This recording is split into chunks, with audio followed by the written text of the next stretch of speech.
그런데 오늘 우리가 읽은 본문에 보면 포도원 농부의 비유만 있는 게 아니고 한 가지 비유가 더 있어요. 그런데 뒤에 있는 건 좀 짧으니까 그냥 넘어가 버렸는데, 뒤에 있는 비유는 17절에 그리고 18절에 이제 건축자의 버린 돌이 머릿돌이 되는 비유도 하나 더 있습니다. 그런데 이 두 가지 비유가 전혀 다른 얘기 같아 보이지만 그렇지 않다는 걸 제가 발견했어요. 우리가 이것이 무엇인가라고 하는 것을 깨달아야 되는데, 그냥 비유 속에 나와 있는 교훈을 얻으려고 한다면 그냥 농부가 부지런히 일했느냐 안 했느냐, 새를 바쳤느냐 안 바쳤느냐, 뭐 이런 것으로만 이해하면 우리가 본문을 제대로 이해를 못하고 지나갈 수 있다고 생각해요. 오늘 본문이 우리에게 던져주는, 특히나 이 포도원의 농부들의 이야기하고 또 건축자들의 버린 돌 이야기하고가 서로 다른 이야기인데 어떻게 이렇게 앞뒤로 이렇게 붙어져 있는가 하는 것도 우리가 제대로 이해한다면, 우리 예수님께서 왜 마지막 이제 일주일을 이렇게 보내시는 과정 속에서 이 중요한 시기에 이런 비유로 말씀하셨는가 하는 것을 깨닫게 됩니다. 그래서 오늘 말씀을 보기 전에 뭐 이걸 예화라고 해도 되겠죠? 예화는 아니고 예화처럼 여러분에게 뭐 하나 이렇게 읽어드릴 게 있어서 제가 여기 인터넷에 있는 것을 하나 가지고 왔어요. 제가 읽어드릴게요. 아마 들어보신 분은 한두 번 또는 그 이상 들어보셨을 거고, 아마 못 들어보신 분은 이번 기회에 잘 들으시면 재밌을 거예요. 이거는 중국에 있는 고사입니다. 춘추전국 시대 때 벌어진 일인데요. 춘추전국 시대 때 화시지벽 또는 화시의 벽이라고 하는 옥에 관한 이야기입니다. 이 벽이 옥이란 뜻이거든요. 그리고 화시는 이 옥을 지은 사람의 이름을 따서 이렇게 지은 것인데, 제가 그 내용을 지금 잠시 읽어드릴게요. 초나라 사람 변화가, 이 변화는 이름처럼 나와 있는데 변이라고 하는 지방에 살고 있는 화씨라는 그런 뜻으로도 지금 쓰여집니다. 그래서 그냥 변화라고 읽겠습니다. 초나라 사람 변화가 초나라 산중에서 옥의 원석을 구해 초나라 여왕이라고 하는 초여왕에게 바쳤습니다. 그런데 원래 옥은 다듬기 전에는 보통의 돌과 비슷해서 보석으로서는 가치가 없어서 이 보석으로 판정하기 위해서는 그 감정사가 있는데요. 이 변화가 이 돌을 왕에게 바쳤더니 왕이 이 세공하는 사람을 불러다가 이 돌에 대해서 판정을 받게 했습니다. 그런데 이 세공하는 사람이 뭐라고 판정했냐면 그냥 평범한 돌입니다 라고 그렇게 말했어요. 이에 대해서 초나라 여왕이 이 변화에게 화를 냈어요. 왜 평범한 돌을 가지고 와서 뭐 마치 귀한 옥이냐 이러면서 왕을 속였다. 이래서 이 발꿈치를 이렇게 자르는 형벌을 취했어요. 그때는 이제 발꿈치를 자르는 것들이 아주 유행처럼 번지던 형벌이었는데요. 그래서 오른쪽 발꿈치를 이렇게 잘라버렸어요. 또는 다른 고사에 보면 무릎 아래를 잘랐다라고 하는 얘기도 있는데 발꿈치를 잘라버렸어요. 그래서 이 사람은 그걸 가지고 돌아갔습니다. 그리고 이제 여왕이 죽고 난 다음에 다음 왕으로 무왕이 즉위하자 화씨는 다시 이 옥을 왕에게 바쳤습니다. 그리고 이 무왕이 이 사람들에게 감정을 하게 한 결과 똑같이 그냥 평범한 돌입니다 라고 했더니 무왕이 화가 나가지고 나머지 발 하나도 잘라버리고 말았습니다. 그리고 무왕이 세상을 떠나고 난 다음에 문왕이 즉위했는데 이 변화씨가 이 두 다리가 다 잘렸기 때문에 더 이상 이제 이 옥을 바치기 위하여 왕궁으로 갈 수가 없어서 그 옥을 품에 안고 산에 들어가서 사흘 밤낮으로 울었는데 눈에서 피눈물이 났다라고 하는 이야기가 이 문왕에게 들렸습니다. 그래서 문왕이 이 소식을 듣고 사람을 보내어서 물었습니다. 이 세상에는 이렇게 두 다리가 잘린 형벌을 받은 사람들이 당신 하나 말고도 참 많이 있는데 왜 우느냐 이렇게 했더니 이 변화 씨가 하는 말이 제가 다리가 잘려서 우는 것이 아니라 이렇게 귀한 옥을 가지고 왕에게 바쳤는데 사람들이 귀한 옥을 알아볼 줄 모를 뿐만 아니라 선한 사람을 나쁜 사람, 거짓말장이로 판단하는 것 때문에 제가 이렇게 웁니다. 라고 그렇게 말을 했습니다. 그랬더니 문왕이 다시 한번 장인에게 이 돌을 다듬게 했습니다. 그래서 돌을 이렇게 다듬고 나니까 그 안에 너무나도 값진 옷이 나오는 거예요. 그래서 이 옥을 이 문왕이 특별히 이 화씨에 대한 고마움과 또 그가 가진 아픔에 대하여 보답하기 위하여 그 옥의 이름을 화씨지벽이라고 하는 이름을 붙여주었어요. 그런데 이 옥이 얼마나 값진 옥이었는지 나중에 이 춘추전국 시대가 끝나고 진나라가 통일하고 난 다음에 이 진시황이 이 옥을 빼앗아다가 자기의 옥새를 만들었어요. 그래서 천하를 다스리는 옥새다라고 하는 이름을 그렇게 했는데 그만큼 이 좋은 옥이었는데 또 이 옥에 대한 또 다른 얘기는 조나라 왕이 이 옥이 너무 귀하다는 사실을 알고 그 옥을 이 초나라 왕에게 나에게 달라라고 요청을 했어요. 그 옥을 주면 내가 성을 15개를 주겠다라고 해서 성 15개와 바꾸기로 하고 이 옥을 줬는데 이 조나라 왕이 옥은 받고 성은 주지 않아 가지고 나중에 이 옥을 다시 초나라 왕이 찾아오는 그런 일도 있었습니다. 그러니까 평범한 돌이다라고 생각했던 그 옥이 나중에 그 가치를 발견하니까 정말 모든 왕이 탐내고 심지어 성 15개와 바꿀 만한 그만한 가치의 옥으로 평가되는 놀라운 일이 있었습니다. 우리는 비유 속에 그런 게 있죠.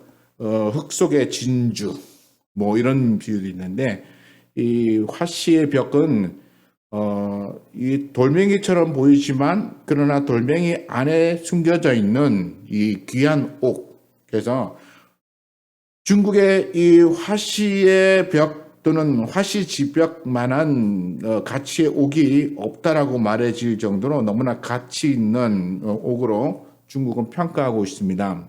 근데 오늘 본문은 제가 읽어보니까 이 이야기하고 너무나 닮아 있어요. 참된 가치를 알아볼 수 있느냐? 아니면 참된 가치를 알아보지 못하느냐라고 하는 것이죠. 오늘 본문에 보면 이 두 가지 비유가 나오는데요. 가치관에 대한 차이를 나타내기 위한 비유입니다. 그 첫 번째가 포도원과 농부의 비유예요. 9절부터 보면 9절부터 16절까지 내용에 어떤 한 포도원을 가진 사람이 농부에게 새로 주고 타국에 가서 오래 살았다라고 나와 있습니다. 이 말은 요즘은 우리나라도 가끔씩 지방에 이렇게 땅을 사놓고 그다음에 새로 주는 사람들 있죠. 이 당시에도 이렇게 부자들이 땅을 사놓고 그것을 이제 새로 주는 일들이 흔히 있었습니다. 그리고 이제 땅하고 그다음에 이 주인이 사는 곳하고 멀리 떨어져서 심지어 로마에 있는 사람도 땅을 예루살렘이나 아니면 유대 지역에 있는 곳을 땅을 사서 세를 주고 그렇게 로마까지 가는 그런 일들도 있었기 때문에 이런 일들은 흔히 있는 많은 일들이었어요. 그래서 한 사람이 포도원을 사가지고 농부에게 새로 주고 그것을 떠났습니다. 그리고는 얼마쯤 있다가 10절에 보니까 때가 이름에 포도원 소출을 얼마 바치게 하려고 한 종을 이 농부들에게 보냅니다. 이게 보면 그렇죠. 새를 줬으니까 이 주인이 그 세에 대해서 받는 건 당연한 거죠. 그래서 이 농부들과 포도원 주인과의 관계가 이렇게 형성되기 위해서는 필요한 게 뭐냐면 세를 바치는 거예요. 포도원에서 얻어진 소출을 이렇게 받는 거예요, 주인이. 그리고 또 주인은 그 농부들에게 포도원을 계속해서 경작하면서 자신을 이득을 얻을 수 있도록 해주는 것입니다.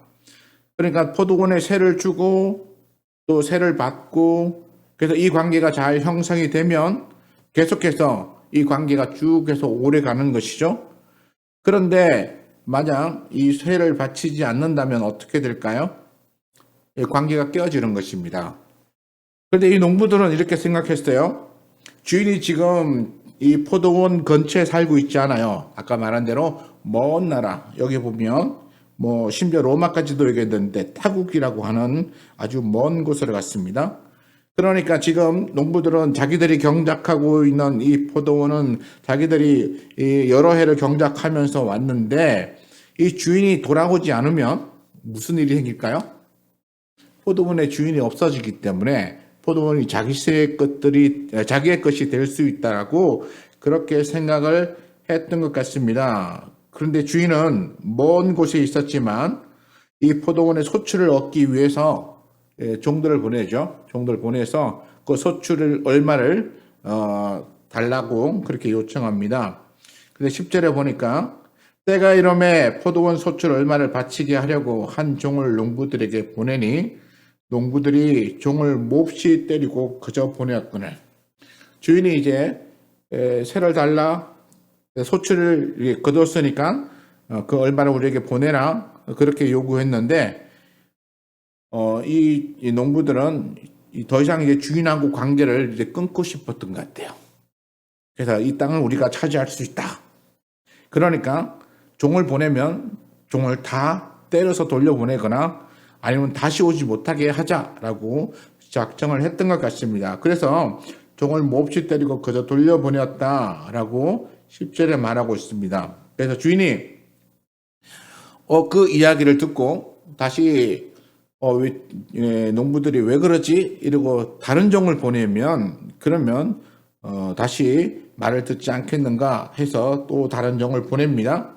11절에 보니까 다시 다른 종을 보내니 그도 몹시 때리고 능욕하고 그저 보내었거늘.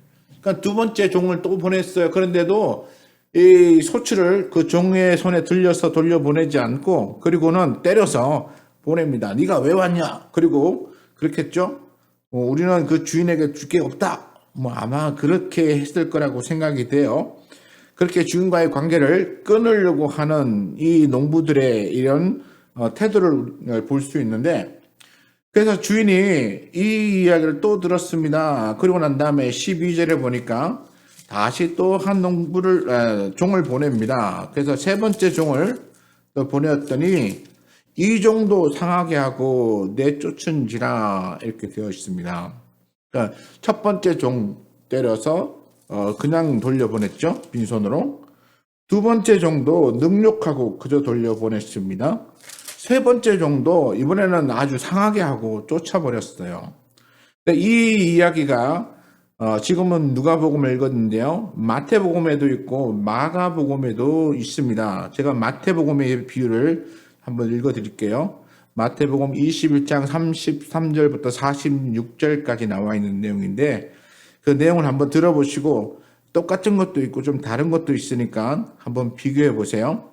33절에 다른 한 비유를 들으나 한 집 주인이 포도원을 만들어 산 울타리로 두르고 거기에 적잖은 틀을 만들고 망대를 짓고 농부들에게 새로 주고 타국에 갔더니 열매 거둘 때가 가까움에 그 열매를 받으려고 자기 종들을 농부들에게 보내니 농부들이 종들을 잡아 하나는 심히 때리고 하나는 죽이고 하나는 돌로 쳤거늘 다시 다른 종들을 처음보다 많이 보내니 그들에게도 그렇게 하였는지라. 후에 자기 아들을 보내며 이르되 그들이 내 아들은 존대하리라 여겼더니. 여기까지만 읽겠습니다. 어떻습니까? 앞의 내용과 조금은 다르지만 그러나 거의 비슷한 얘기죠. 농부들을 보내요. 그런데 농부에 종들을 보내는데 농부들이 다 그 종들을 때리고 심지어 여기는 마태복음에는 죽이기까지 했다라고 그렇게 말합니다. 그러면 이 비유가 무슨 비유일까요? 그냥 예수님께서 사람들에게 재밌게 들으라고 하는 비유일까요? 9절에 보면 예수님께서 이 비유로 백성에게 말씀하시기 시작했다라고 말합니다. 아마도 백성이 거기 예루살렘 성에 모여 있는 그 무리에게 말씀하기 시작하셨을 거예요.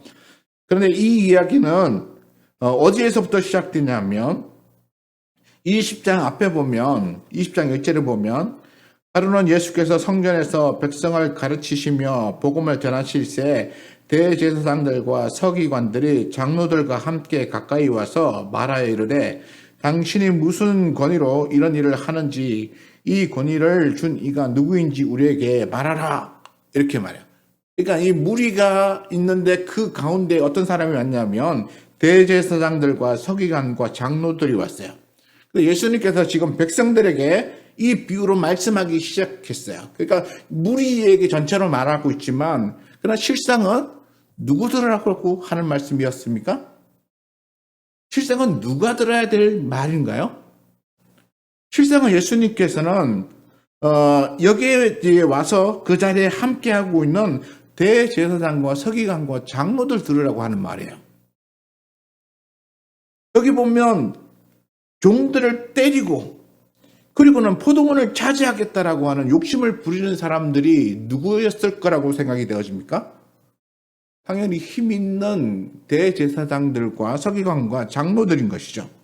그리고 실제로 이런 일들은 언제 벌어진 일이죠? 우리가 구약을 보면 구약에 하나님께서 이스라엘 백성들을 가나안 땅에 정착해서 왕국을 세우게 하셨어요. 그리고 난 다음에 그 백성들이 하나님의 말씀대로 순종하며 잘 살아가도록 하기 위하여 그들에게 그 땅에서 내가 복을 줄 테니까 너희가 내 말에 순종하라 이러고 계명도 주고 말씀에 순종할 수 있도록 여러 가지 복을 주셨어요. 그런데 실제로 일어난 일은 무엇입니까? 그들이 하나님의 말씀대로 순종하기보다는 자기들의 욕심을 취하며 그리고 이익대로 살고 계명을 지키기보다는 세상의 욕심대로 살았어요. 그러면 악을 행하며 살아가는 백성들에게 하나님께서는 그때마다 누구를 보냈습니까? 선지자들을 보냈어요. 선지자를 보내서 그렇게 살면 안 된다. 하나님의 말씀에 순종하고 하나님의 말씀 계명을 지켜야 한다. 하나님께서는 그런 삶을 원하시지 않는다. 바른 삶을 살아라. 이러고 계속해서 선지자를 통해서 책망하시고 또 바르게 세우시고 또 책망하시고 바르게 세우시고 하는 이런 과정들을 반복했어요. 그런데 이스라엘 백성들에게서 돌아온 결과는 무엇이었습니까? 그들이 하나님의 말씀 들을 때도 있었지만 듣는 때보다도 더 많이 선지자들을 괴롭히고 그리고 선지자들을 핍박하고 선지자들을 죽이기까지 하는 그런 일들이 벌어졌어요. 구약 성경에 나와 있는 선지자들의 삶이라고 하는 것은 다 괴로웠어요. 왜냐하면 하나님의 말씀을 전하는 선지자였는데 당당히 하나님이 보낸 사자였는데 그러면 백성들이 하나님의 말씀을 전하는 동안은 하나님의 말씀인 줄 알고 듣고 그리고 순종해야 되잖아요. 우리 중국 영화 이렇게 드라마 이런 거 보면 황제가 성지를 내린다고 이렇게 노란색 천으로 되어 있는 거 그때 성지 이렇게 써져 있는 거 쫙 펴서 누구누구는 성지를 받아라 이러면 그러면 그 성지를 받는 사람이 누구든지 간에 이 성지를 가져간 사람이 자기보다 계급이 낮아도 자기보다 그 성지를 가져간 사람보다 더 높은 사람도 황제가 성지를 받아라 이렇게 하고 이렇게 펴면 다 거기에 무릎 꿇고 머리를 숙이거든요.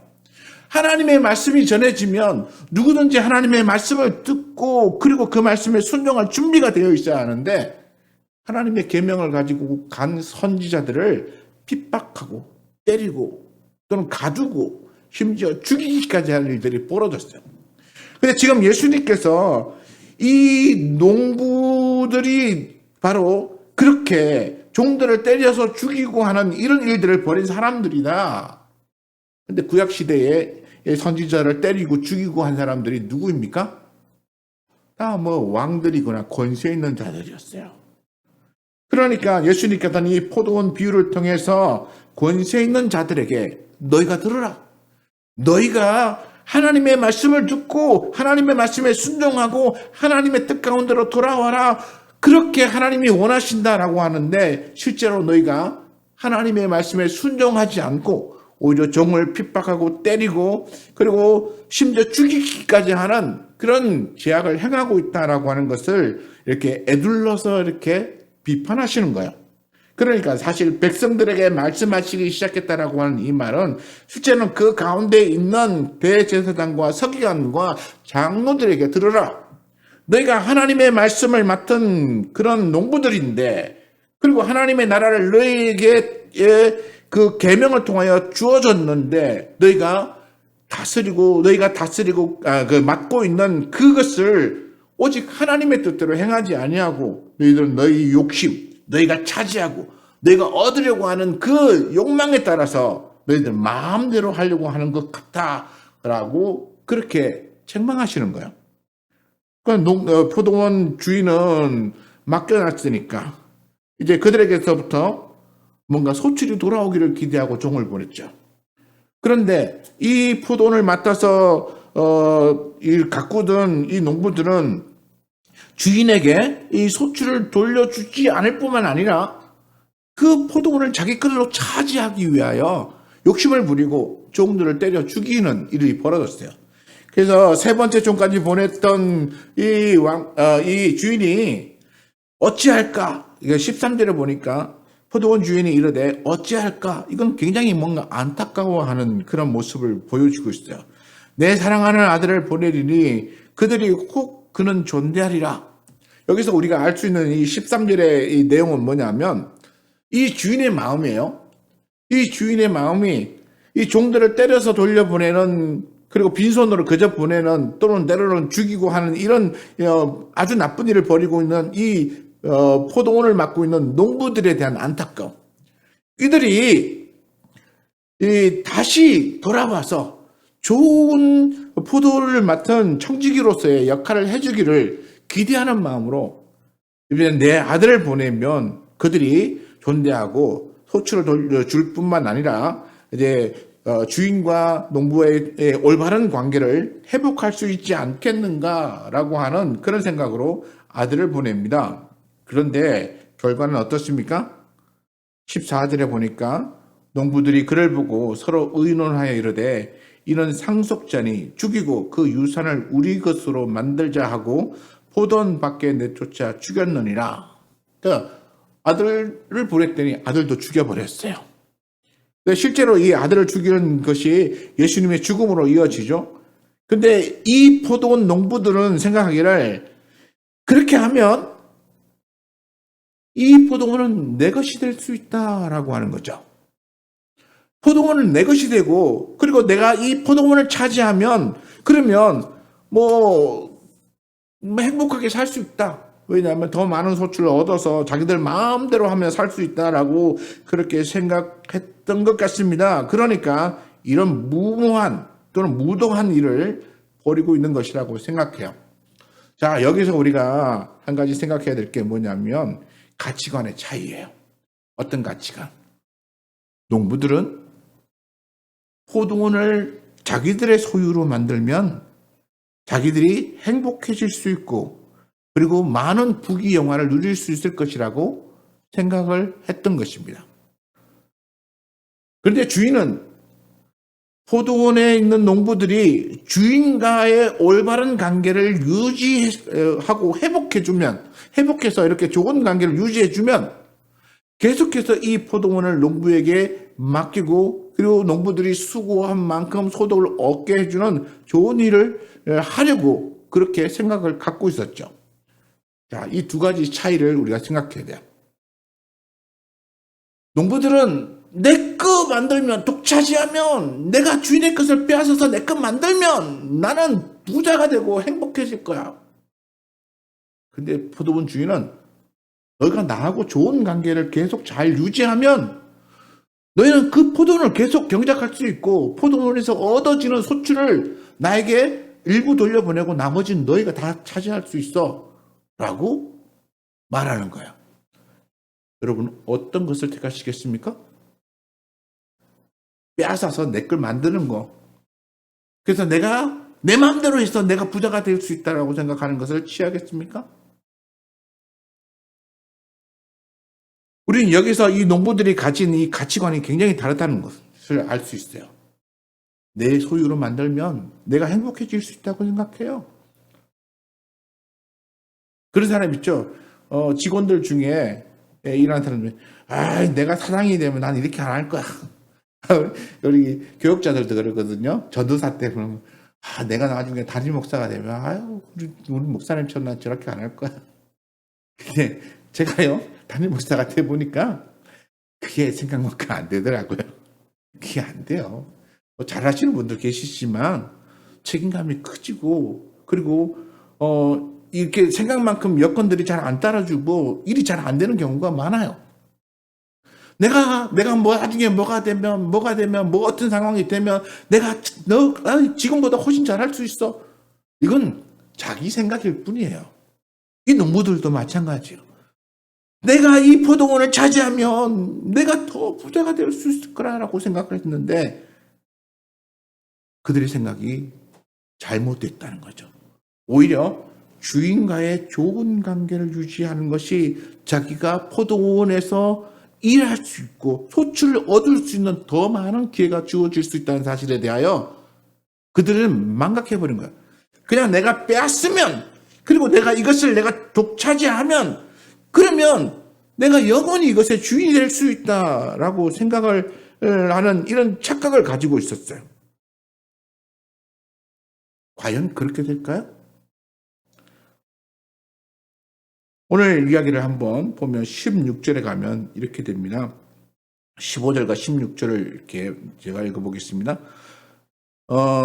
아들을 죽였어요. 그랬더니 그런즉 포도원 주인이 이 사람들을 어떻게 하겠느냐라고 질문하십니다. 그리고 16절에 와서 그 농부들을 진멸하고 포도원을 다른 사람에게 주리라. 그러니까 이 포도원을 통하여 경작을 하던 이 농부들은 종도 쫓아서 보내고 아들도 죽이면 이것이 내 것이 될 거라고 그렇게 생각했는데, 그리고 이 주인과의 관계가 끊어지고 영원히 나의 소유가 될 수 있을 거라고 생각했는데, 결과는 주인이 와서 이 농부들을 쫓아내고 그리고 그것을 다른 사람에게 맡겨버렸어요. 그러니까 결국 이 농부들은 자기들이 이 포도원을 계속해서 경작하면서 그 얻어지는 소출을 얻을 수 있는 기회를 잃어버린 거예요. 자기들은 종도 쫓아내고 주인의 아들도 죽이면 이 포도원을 영원히 자기 것으로 만들 수 있을 줄 알았지만, 그러나 그들의 착각이 결국 불러온 결과가 뭐냐면 포도원에서 쫓겨나는 것이었어요. 더 이상 포도원을 경작할 수 있는 그 직위를 잃어버린 거예요. 우리가 살아가면서 이런 판단을 많이 해요. 어리석은 판단, 어리석은 결과를 가져올 수 있는 걸 미리 내다보지 못하고 내가 이렇게 하면 내가 더 많이 얻어서 더 많이 행복해지고 내가 뭔가 할 수 있을 거야라고 하는 이런 착각을 버리며 살아가는 사람들이 얼마나 많은지 몰라요. 하나님 안에서 우리는 지혜를 가져야 합니다. 내가 독차지하고 내가 얻는 것보다는 나는 주인과 좋은 관계를 유지함으로써 이걸 계속해서 이어갈 수 있도록 만들어가는 것이 더 지혜로울 수 있다는 것. 이것은 뭐냐면 결국 우리가 하나님과 우리가 관계를 잘 유지하면서 가는 것. 하나님의 말씀에 내가 순종하고 하나님의 말씀대로 살아서 하나님이 원하시는 나의 삶의 모습을 보여주면 하나님이 더 많은 좋은 복들을 허락해 주시고 더 많이 행복하게 살 수 있는 기회들을 내게 허락해 주시지만, 그러나 내가 내 삶을 내가 마음대로 살아서 내가 계획한 대로 살아가면 내가 더 행복해질 거야. 그리고 하나님의 말씀에 순종하지 않으면 오히려 하나님과의 관계가 깨어질 뿐만 아니라 하나님이 우리에게 그동안 허락해 주셨던 모든 것도 다 끊어지는 결과가 나타나는 것입니다. 결국은 하나님의 나라도 상속받지 못하는 그런 불행한 일들이 생기게 되는 것이죠. 또 가치관이 다른 두 번째 비유가 나타나는데요. 17절, 18절에 보면 건축자의 버린 돌이 모퉁이의 머릿돌이 되었느니라 이렇게 말합니다. 이 건축자라고 하는 단어를 우리가 먼저 한번 생각해 봐야 될 거예요. 건축자는 뭐 하는 사람입니까? 집을 짓는 사람, 또 건물을 짓는 사람을 말하죠. 이 건축자들이 건물을 지을 때에 자기들이 이제 중요한 돌을 가져다가 이제 그 돌로 이렇게 건물을 지어요. 특히 이제 이스라엘 같은 데는 이제 나무가 많지 않아서 팔레스타인에서 이제 나무를 수입해서 이렇게 건물을 짓는 일이 벌어지는데 성 같은 큰 걸 짓기 위해서는 돌로 짓습니다. 돌로 이렇게 짓는데 이 건축자가 이렇게 보니까 저들은 쓸모가 없어 이러고 버렸어요. 그런데 나중에 이 돌이 건물의 머릿돌이 되는 결과가 나타납니다. 이 17절 말씀에 보면 그 앞에 보면 이 기역자가 하나 붙어 있는데요. 이 기역자를 쫓아가면 뭐가 나오냐면 시편 118편 22절 23절 말씀이 나옵니다. 시편 118편 22절 23절에 이렇게 나옵니다. 건축자가 버린 돌이 집 모퉁이의 머릿돌이 되었나니 이는 여호와께서 행하신 것이요 우리 눈에 기이한 바로다 이렇게 나와요. 이게 무슨 말이냐면 사람들의 눈에 보기에는 쓸모없는 돌처럼 그렇게 버려진 돌이 이제 집에 가장 중요한 머릿돌이 돼요. 이 머릿돌이라고 하는 것은 뭐냐면 그냥 뭐 어떤 건물 가면 요렇게 네모나게 이렇게 머릿돌 이렇게 몇 년 몇 월 며칠 뭐 짓다 뭐 이렇게 써놓은 게 있는데 그런 머릿돌이 아니고요. 이 머릿돌은 진짜 뭐냐면 이 건물 또는 집을 하나 짓기 위해 가장 기본이 되는 돌을 하나 놓는 거예요. 그리고 그 기본이 되는 돌을 중심으로 돌들을 쌓아서 하나씩 쌓아서 건물을 만들어가는 그런 가장 중심에 놓는 돌이에요. 그러니까 가장 중요한 역할을 하는 것이죠. 그리고 이 중심이 되는 돌이 있고 난 다음에 그 다음에 돌을 옆으로 또는 위로 쌓아서 연결시켜줘서 건물을 만들어가는 것이기 때문에 그런 용도로 쓰여지는 굉장히 중요한 돌이에요. 그런데 건축자들이 그렇게 중요하게 쓰이는 돌을 못 알아본 거예요. 건축자들이라고 말했는데 건축하는데 전문가라고 말하는 사람들이었는데 그런데 그렇게 중요하게 쓰임받을 수 있는 돌을 알아보지 못한 것이죠. 그러면 이 건축자들의 눈이 뭔가 잘못되어져 있는 것이죠. 건축자들의 판단이 아주 잘못되어져 있던가. 이거는 아까 말한 대로 대제사장과 서기관과 장로들에 대한 우리 예수님의 이 판단이에요. 너희들이 건축자라고 말하면서 머릿돌 될 만한 돌도 구별할 줄 모르는 어리석은 자다라고 비판하시는 거예요. 너희가 대제사장이고 서기관이고 장로면서 왜 하나님의 뜻이 이루어지기 위하여 하나님이 계획하신 일들을 진행하는데 너희가 못 알아보느냐라고 하는 우리 예수님의 그런 어떤 이 사람들을 향한 판단 그런 거예요. 정말로 중요한 하나님의 말씀이 어떻게 이루어지고 그 기초는 어디에서부터 시작하고 하는 것을 그들이 제대로 알아보지 못하고 있는 거예요. 결국 무슨 일입니까? 이들이 20절에 보면 예수님을 찾아와서 너희는 무슨 권세로 이런 일을 하느냐 이렇게 말하면서 예수님을 막 죽이려고 해요. 예수님이 지금 성전에 들어와서 말씀을 전하고 치유하시고 성전을 정결케 하고 하는 이 모든 일들이 어디서부터 내려온 권위인지에 대해서 대제사장과 서기관들과 장로들이 전혀 알지를 못하는 거예요. 그리고 이것에 대해서 따지러 왔는데 그래서 요한에 대하여 오히려 너희가 대답해주면 내가 대답하겠다라고 말했는데 그들은 사람들의 눈치나 슬슬 보다가 혹시나 사람들이 자기들 돌로 칠까 봐 두려워서 그리고는 오히려 제대로 묻지도 못하고 그리고 어영부영하게 거기에 서 있죠.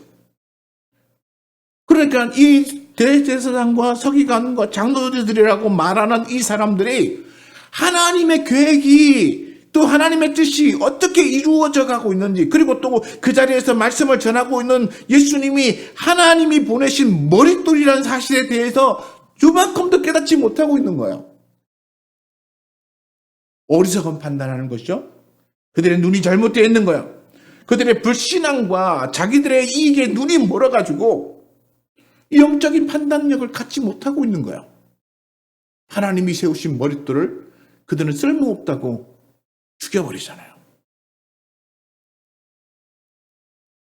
하나님이 자신의 아들을 보내어서 그 이스라엘의 죄로부터 돌이켜서 하나님과의 관계를 회복시키겠다고 종들을 보내시다 안 되니까 이번엔 자신의 아들을 보냈는데, 그 아들을 누가 죽입니까? 이 대제사장과 서기관과 장로들이 백성들을 선동해가지고 십자가에 못 박아서 죽이잖아요. 이 대제사장과 서기관과 장로들이 하나님의 뜻을 모르는 거예요. 하나님의 계획을 모르는 거예요. 그들이 가진 가치관은 뭐였냐면 내게 유익이 되느냐 안 되느냐예요. 제가 지난번에 말씀드렸듯이 그 당시에, 예수님 당시에 이 사두개인들이 주로 대제사장이 되었는데, 사두개인들이 대제사장 되기 위하여 로마의 권력에다가 돈을 바치고 그들로부터 대제사장이라고 하는 인정을 받아가지고, 그리고 대제사장이 되는 거예요. 하나님으로부터 받는 게 아니고 로마 황제한테서 받아오는 거예요. 그리고 대제사장이 되면 자기가 바쳤던 뇌물의 양을 다 돌려받기 위하여 얼마나 많이 착복하겠어요. 그리고 그것만 돌려받겠습니까? 그것보다도 훨씬 더 많은 것을 돌려받기 위하여 뒤로 얼마나 돌려받으려고 온갖 수단을 꾸미겠어요. 그래서 성전에서 물건 팔게 하는 것도 다 그 이유 때문에 그런 일이 벌어지는 거죠. 그래서 예수님께서는 내 아버지의 집을, 내 집을 도둑의 소굴로 만들었다고 그렇게 쫓아내고 정결케 하신, 하나님의 말씀을 모르니까 그들이 잘못된 가치관을 가지고 잘못된 판단을 하고 하나님의 아들을 그렇게 십자가에 못 박아 죽이는 놀라운 이런 일을 벌이는 거예요. 자, 그런데 오늘 말씀해 보면 아주 놀라운, 정말 우리 예수님의 마지막 말이 담겨져 있어요. 18절에 보면 이렇게 되어 있습니다. 무릇 이 돌 위에 떨어지는 자는 깨어지겠고 이 돌이 사람 위에 떨어지면 그를 가루로 만들어 흩으리라. 이 돌이 어떤 돌입니까? 이 돌은 바로 앞에 나와 있는 건축자들이 이건 쓸모없는 돌이야 라고 버렸던 돌이죠. 그런데 이 돌이 누구에 의해서 머릿돌이 됩니까? 하나님에 의해서.